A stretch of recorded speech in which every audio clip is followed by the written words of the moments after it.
Hello friends, welcome to my YouTube channel. Friends, आज हम computer science से जो रिलेटेड इंपॉर्टेंट क्वेश्चंस हैं उनको सॉल्व कर रहे हैं। ये क्वेश्चंस आपके गेट, एनटीए, नेट और आपके पीजीटीज एग्ज़ाम जो भी होते हैं कंप्यूटर साइंस से रिलेटेड, उनके पॉइंट ऑफ व्यू से इंपॉर्टेंट हैं। तो फ्रेंड्स, शुरू करते हैं। इंपॉर्टेंट क्वेश्चन है, consider the following 4 processes with the arrival time and length of CPU burst given in milli seconds.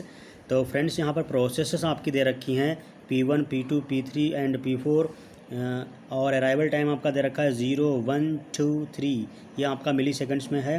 और आपका नेक्स्ट है आपका बस्ट टाइम, या आप कह सकते हो CPU टाइम, ये आपका 8, 4, 9, 5 ये दे रखा है। तो आप इसको एक साथ एनालिसिस कर सकते हो दोस्तों। P1 प्रोसेस का अराइवल टाइम 0 मिली सेकेंड है, CPU टाइम 8 मिली सेकेंड है एंड P2 प्रोसेस का अराइवल टाइम 1 मिली सेकेंड है और अब CPU टाइम या बस्ट टाइम 8 मिली सेकेंड है। ठीक है। P2 प्रोसेस का अराइवल टाइम 1 मिली सेकेंड है और बस्ट टाइम 4 मिली सेकेंड है। P3 प्रोसेस का अराइवल टाइम 2 मिली सेकेंड है और आपका CPU टाइम 9 मिली सेकेंड है। P4 प्रोसेस का अराइवल टाइम 3 मिली सेकेंड और CPU टाइम 5 मिली सेकेंड। ठीक है फ्रेंड्स, तो आपको इसको अप्लाई करना है। The average waiting time for primitive SGF scheduling algorithm is. तो आपसे पूछा जा रहा है कि वेटिंग टाइम, इसका एवरेज वेटिंग टाइम क्या होगा इस पूरे सिस्टम का अगर हम primitive SGF scheduling algorithm apply करें। ठीक है, तो प्रिमिटिव SGF शेड्यूलिंग एल्गोरिदम का मतलब होता है SRTF, shortest remaining time first. ठीक है, तो प्रिमिटिव SGF का मतलब है प्रिमिटिव शॉर्टेस्ट जॉब फर्स्ट। ठीक है, तो आइए देखते हैं इसका सोल्यूशन कैसे हमने सोल्यूशन कर रखा है। आप सोल्यूशन ध्यान से देखिए। ये क्वेश्चन बहुत इंपॉर्टेंट है, कई बार पूछा गया एग्जाम्स में है और आगे एग्जाम्स में पूछे जाएंगे। तो इसका सोल्यूशन फ्रेंड्स मैंने कर रखा है। प्रोसेस आपकी जहाँ पे ले रखा है P1, P2, P3, P4 और उसका arrival time 0, 1, 2, 3 millisecond in respect में, और CPU टाइम को बस्ट टाइम भी बोलते हैं। तो 8, 4, 9, 5 मिली सेकेंड ये इस प्रकार का ड्रा कर लिया। अब दोस्तों हम अप्लाई करते हैं SRTF आपकी एल्गोरिदम CPU शेड्यूलिंग की, जिसको बोलते हैं प्रिमिटिव SGF। ठीक है, तो दोस्तों सबसे पहले इसका गैंट चार्ट ड्रा करते हैं। ठीक है, तो गैंट चार्ट इसका कैसे ड्रा होता है। मेन बेसिकली इस प्रकार के क्वेश्चन का सलूशन आपका गैंट चार्ट ओरिएंटेड होता है। अगर आपने गैंट चार्ट अच्छे से बना लिया तो आपका क्वेश्चन डेफिनेटली सही हो जाता है। ठीक है, तो इसको बहुत ही ध्यान से देखिए। इस सिस्टम में सबसे पहले जो प्रोसेस अराइव हुई है फ्रेंड्स, अभी हमारी 0 मिली सेकेंड में P1 प्रोसेस आई हुई है। तो इट मीन सबसे पहले अभी अवेलेबल जो है वो P1 प्रोसेस है। तो फ्रेंड्स, हमने CPU को असाइन कर दिया P1 प्रोसेस और दोस्तों ये 1 मिली सेकेंड तक एग्जीक्यूशन हो गई। ठीक है फ्रेंड्स, आप देख सकते हो जैसे ही 1 मिली सेकेंड CPU ने प्रोसेस P1 का एग्जीक्यूशन किया, तुरंत P2 प्रोसेस आ गई और जिसका CPU टाइम कितना है 4 मिली सेकेंड। तो दोस्तों after execution of 1 millisecond P1 process का CPU time 7 millisecond remaining रह गया है। ठीक है, अब प्रोसेस आ चुकी है P2 जिसका CPU टाइम 4 मिली सेकेंड है, जो कि P1 प्रोसेस के CPU टाइम से लेस है। और फ्रेंड, हमने जो स्कीम लगा रखी है कि प्रोसेसर स्मॉलेस्ट जॉब को पहले सेलेक्ट करेगा, तो इसका मतलब है P1 प्रोसेस को रिलीज़ करके P2 प्रोसेस को सेलेक्ट कर लेगा। तो वही मैंने किया है। P1 प्रोसेस को 1 मिली सेकेंड एग्जीक्यूट करने के बाद P2 प्रोसेस को हमने प्रोसेसर को असाइन कर दिया। और फ्रेंड्स, आप देख सकते हो P2 प्रोसेस की जो CPU टाइम है, एग्जीक्यूशन टाइम है या बस टाइम है, वो 4 मिली सेकेंड है। तो P2 प्रोसेस को एग्जीक्यूट करना स्टार्ट किया प्रोसेसर ने, तो जैसे ही 1 मिली सेकेंड एग्जीक्यूट किया तो CPU के द्वारा टोटल एग्जीक्यूशन हो गया 2 मिली सेकेंड। और 2 मिली सेकेंड में दोस्तों प्रोसेस आपकी P3 आ गई। ठीक है, लेकिन P3 प्रोसेस का जो CPU टाइम है वो 9 मिली सेकेंड है, मीन्स ज़्यादा है। तो कंटिन्यू P2 प्रोसेस ही एग्जीक्यूट होती रहेगी, स्विचिंग नहीं करेगा प्रोसेसर। ठीक है, इसी तरीके से P2 प्रोसेस पूरी एग्जीक्यूट हो जाएगी। P2 प्रोसेस का CPU टाइम कितना है 4 मिली सेकेंड। तो दोस्तों 4 मिली सेकेंड पूरा एग्जीक्यूट हो जाएगा और 4 मिली सेकेंड जब पूरा एग्जीक्यूट हो जाएगा तो आपका उसी में प्रोसेस आ जाएगी P4 प्रोसेस आएगी। उसका टाइम CPU टाइम 5 मिली सेकेंड है, जो कि P3 से लेस था। ठीक है, आप देखो ध्यान से। P4 प्रोसेस आएगी तीसरे मिली सेकेंड में। तो दोस्तों तीसरे मिली सेकेंड में आएगी जब, तो P2 प्रोसेस का 2 मिली सेकेंड टाइम रह गया होगा, जो कि कम है 5 मिली सेकेंड से। तो P4 पूरा एग्जीक्यूट हो गया आपका। P2 प्रोसेस पूरा एग्जीक्यूट हो गया 5 तक। उसके बाद दोस्तों अब देखिए, जब CPU 5 मिली सेकेंड तक एग्जीक्यूशन कर चुका है तो सभी प्रोसेस आ चुकी हैं। इनमें से अब प्रोसेस स्मॉलेस्ट कौन सी है? आपकी स्मॉलेस्ट है P4। तो हमने दोस्तों P4 को असाइन किया और 5 मिलीसेकंड एग्जीक्यूट करा दिया। तो 5 मिलीसेकंड एग्जीक्यूट होने के बाद प्रोसेसर 10 मिलीसेकंड एग्जीक्यूशन हो गया। उसके बाद P1 प्रोसेस का 7 मिलीसेकंड है और P3 का 9 है, तो P1 को सेलेक्ट किया तो 10 से 17 तक ये एग्जीक्यूट हो गई पूरी। उसके बाद दोस्तों आपकी बची हुई P3 प्रोसेस थी जिसका 9 मिलीसेकंड है, तो 17 से 26 तक P3 प्रोसेस आपकी एग्जीक्यूट हो गई। तो दोस्तों ये गैंट चार्ट आपका पूरा शो करता है कि प्रोसेसर कितना टाइम ड्यूरेशन एग्जीक्यूट किया।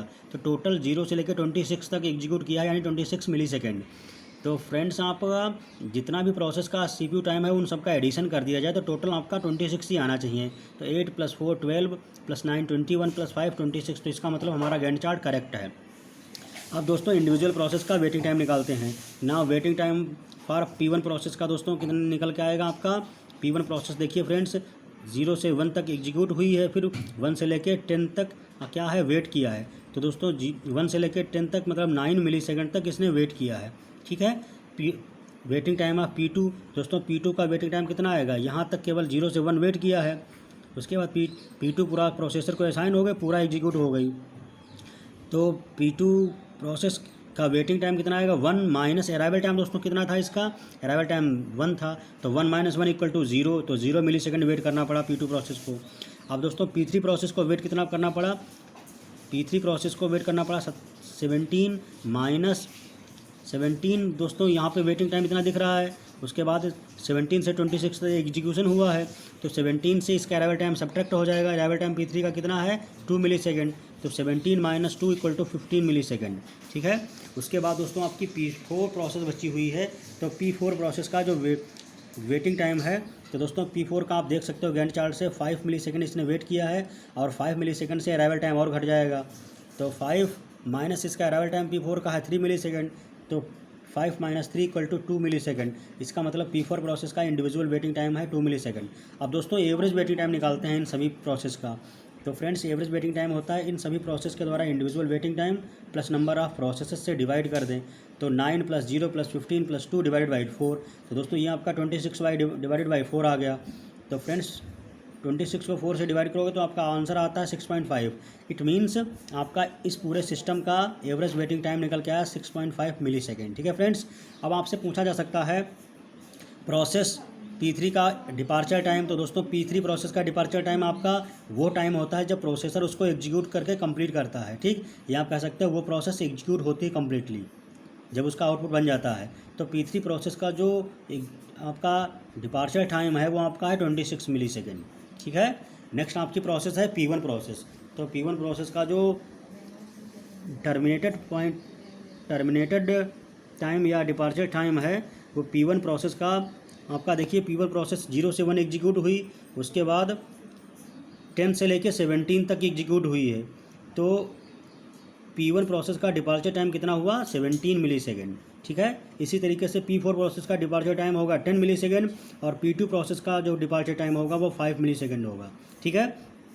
अब दोस्तों बात करते हैं टर्न अराउंड टाइम की। एवरेज टर्न अराउंड टाइम क्या होता है? Average CPU time plus average waiting time. तो फ्रेंड्स हमने एवरेज वेटिंग टाइम निकाल रखा है जो कि 6.5 मिलीसेकंड है। और आपका एवरेज CPU टाइम, तो सभी CPU टाइम जो दे रखा है इंडिविजुअल प्रोसेस का वो ऐड कर दें और नंबर ऑफ प्रोसेस से डिवाइड कर देंगे। तो फ्रेंड्स आपका आएगा 8 + 4 + 9 + 5 / 4। तो फ्रेंड्स आपका आएगा 6.5 + 26/5 26/5 आपका 4 आएगा, 5 नहीं, 4 प्रोसेस हैं, ठीक है। तो ये आपकी 4 प्रोसेस हैं। तो 26/4 आपका आएगा 6.5 और 6.5 वेटिंग टाइम भी था। तो 6.5 + 6.5 ये आपका आ गया 13 मिलीसेकंड, ठीक है। तो आपका एवरेज जो टर्न अराउंड था वो कितना निकल के आया? 13 मिलीसेकंड, ठीक है। तो ये आपका आंसर है फ्रेंड्स। इस क्वेश्चन में आपसे पूछा जा रहा था एवरेज वेटिंग टाइम जो कि हमने पहले से निकाल चुके थे, ठीक है। तो एवरेज वेटिंग टाइम आपका 6.5 है जो कि ऑप्शन नंबर 1 करेक्ट था, ठीक है, अकॉर्डिंग टू क्वेश्चन। तो इस प्रकार से क्वेश्चन आपसे पूछा जा सकता है फ्रेंड्स। ये क्वेश्चन आपके गेट में पूछे जाते हैं 2 नंबर में, और आपके NT में तो पूछे जाते हैं, और आपके इसरो है या DCIO है या और भी UPSC के कई भी कॉम्पिटिटिव एग्जाम कंप्यूटर साइंस से रिलेटेड होते हैं उन्हें पूछा जाता है। तो फ्रेंड्स वीडियो पॉज करके इसको नोट डाउन कर लेना, बहुत ज़्यादा इसकी प्रैक्टिस कर लेना। ये क्वेश्चन डेफिनेटली हर एग्जाम में पूछा जाता है, तो उसके रिगार्डिंग इंपॉर्टेंट है। दोस्तों वीडियो कैसा लगा? अगर आपको अच्छा लगा तो वीडियो को लाइक कीजिए और फ्रेंड्स को शेयर जरूर कर दें ताकि उनकी प्रिपरेशन अच्छे से हो सके। मिलते हैं नए वीडियो के साथ, तब तक के लिए थैंक यू।